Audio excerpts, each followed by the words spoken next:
Por que que a infidelidade conjugal machuca tanto as pessoas? Por que que a traição dói tanto?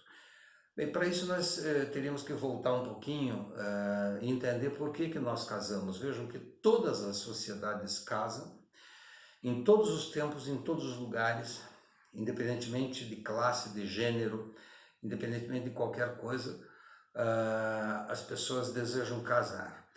Nas sociedades tradicionais, no passado, né, para pegar um exemplo, uma parte do planeta, né, na Europa medieval, por exemplo,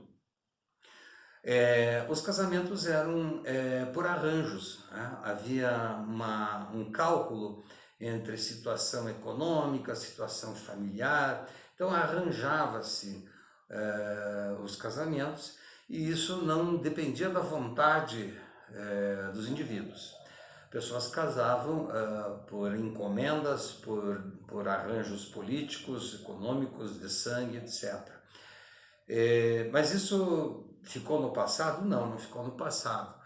Em várias partes do planeta hoje nós temos ainda, quando eu digo ainda, é para aqueles que acham que há uma evolução do casamento. Né?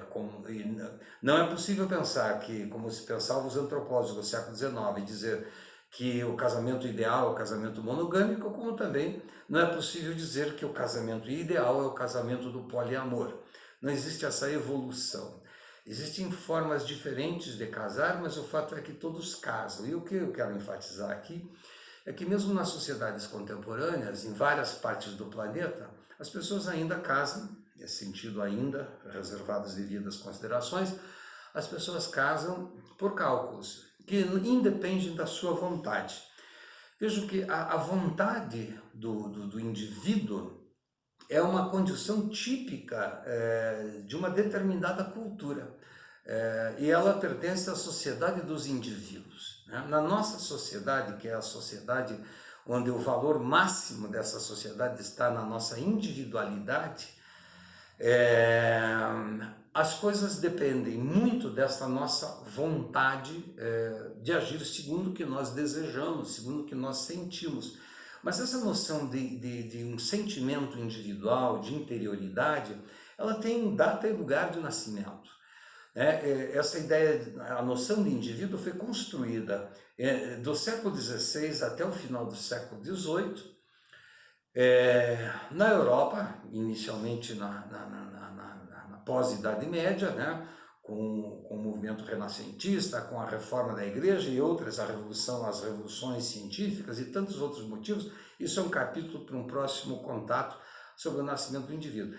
E lá no século XVIII, se consolida a noção de um mundo interior, de um indivíduo que sente, de um sentimento de si. Os filósofos iluministas é que introduziram essa noção dicionarizada de um sentimento de si. O filósofo Denis Diderot, no século XVIII, um dos organizadores das enciclopédias que revisaram, então, o conceito de humanidade, o Diderot vai substituir a palavra alma, né, o verbete alma, ele vai apagar do dicionário e vai colocar si. Como se no passado, então, a alma, o corpo era a casa da alma, agora o corpo passa a ser a casa de uma interioridade, de um sentimento próprio. E isso coincide, né, esse nascimento do indivíduo, ele coincide com o nascimento, ou melhor dizendo, com o arremate final da noção de amor-paixão, ou amor romântico. Então, o nascimento do indivíduo, ele é consolidado também com a noção de amor-paixão, e no mesmo século XVIII, a sexualidade, ela passa a ser parte da identidade do sujeito. É a primeira vez que, então, se fala da sexualidade publicamente como algo que pertence a uma interioridade, pertence ao sujeito. Então, essas três categorias, o indivíduo moderno, o amor-paixão e a sexualidade, elas colam numa entidade única que chama-se identidade individual. Então, A partir desse momento, os indivíduos passam a casar por uma escolha particular, pessoal, de uma interioridade encabeçada pelo amor e pela sexualidade. Então, o sexo e o amor colam numa só coisa, que é a identidade, e as escolhas de casamento passam, nesse contexto cultural, a serem feitas pela ideologia do amor-paixão e do sexo, ou da sexualidade, como prefere Foucault. É óbvio que se nós fizermos uma comparação, nós vamos entender que, por exemplo, um esquimó não vai se sentir traído pela sua esposa, na medida em que ele empresta a esposa para aquecer o visitante, ou que os tupinambás do passado não se sentiriam traídos ou enciumados em função do fato de eles terem várias mulheres. Ou mesmo hoje no mundo contemporâneo, um Nuer no Sudão, na África, ou um sírio, né, no mundo árabe, também não vai se sentir enciumado por sua mulher, não pela ideologia do amor-paixão nem da sexualidade. Então, a traição, né?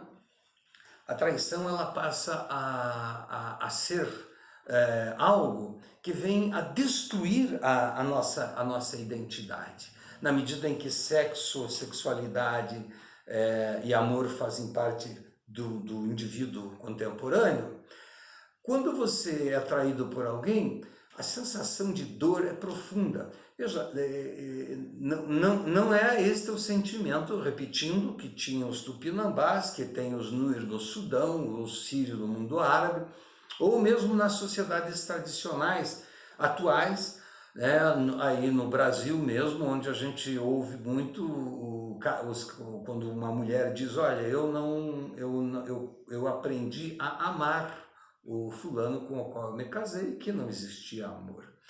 Então essa é uma construção recente na